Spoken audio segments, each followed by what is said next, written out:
When my sister and I moved into the old apartment on the outskirts of the city, we thought we had found the perfect place to live. We were both young, naive, and inexperienced, unaware that the walls of this building hid dark secrets. The moment we crossed the threshold for the first time, an invisible force had already begun to slowly but steadily invade our lives, starting with my sister. We were both university students.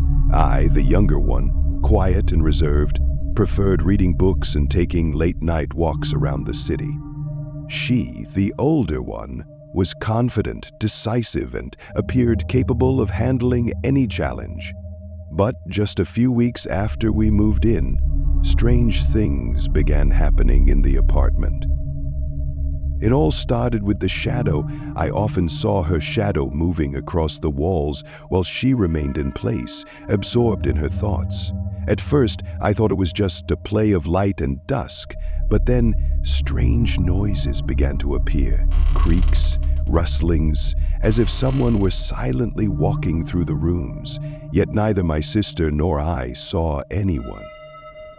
One night, when I returned home late, my sister was sitting in the kitchen, her face pale, her eyes wide open.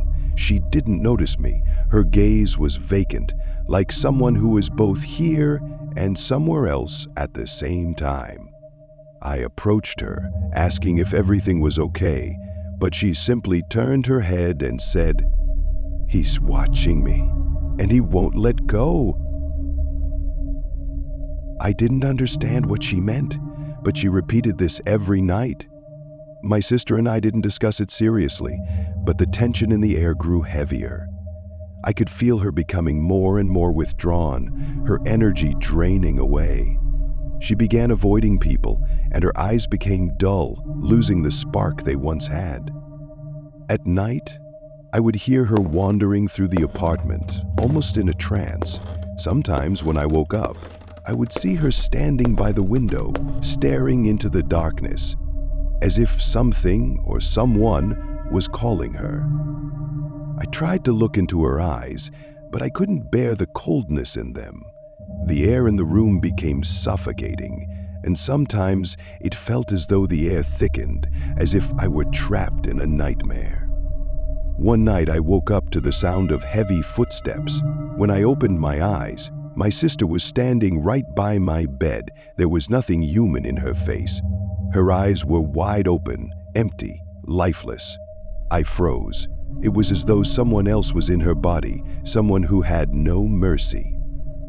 "You saw him," she said. "He wants you to be with him. He wants you to become part of him." I jumped back, screaming, but my sister, or whatever was now in her body, didn't move. She just stood there, staring at me, never blinking.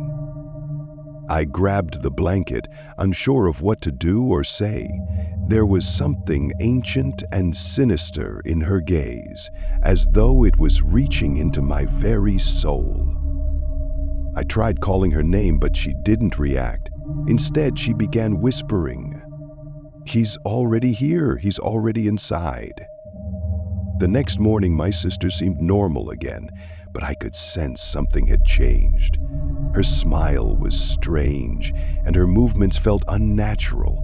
She said things I had never heard her say before, and I increasingly noticed how her skin had become pale, her eyes nearly black, like two bottomless wells.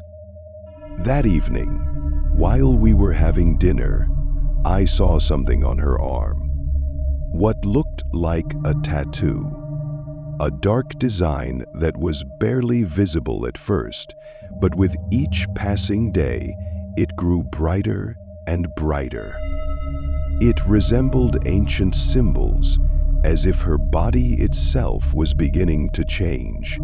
I couldn't explain it. And then, one dreadful night, when the rain was pounding against the window and thunder shook the walls, I woke up to a terrible scream. My sister was standing in the hallway, a knife in her hands, her body moving like a puppet controlled by an invisible force. She was walking toward me, her eyes empty, her mouth twisted into a horrifying smile. "You don't understand," she whispered. "He will always be with us. He won't let go." I tried to pull the knife from her hands, but her strength was unnatural and I couldn't fight back. She tried to strike me, but I managed to run to another room and slam the door shut. The whole house seemed to be breathing heavily, and its every breath pierced me to the bone. I knew I could never bring her back. My sister was gone.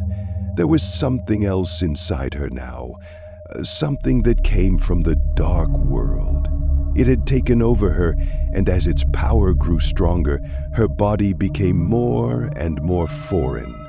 With each passing day, her appearance changed, becoming more terrifying, like some malevolent entity. I couldn't stay. It was too late to change anything. I closed my eyes and heard his voice, the one that came from her.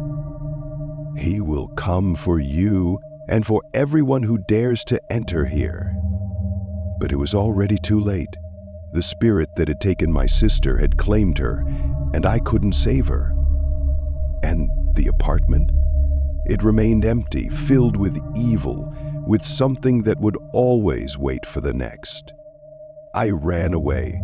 Again and again, I returned to that place, but I never had the courage to enter that house.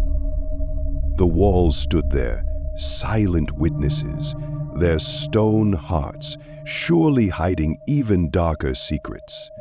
And I knew one thing. No matter how much I tried to forget, the shadow she left behind would haunt me for the rest of my life. The shadow that once crossed the threshold will remain there forever.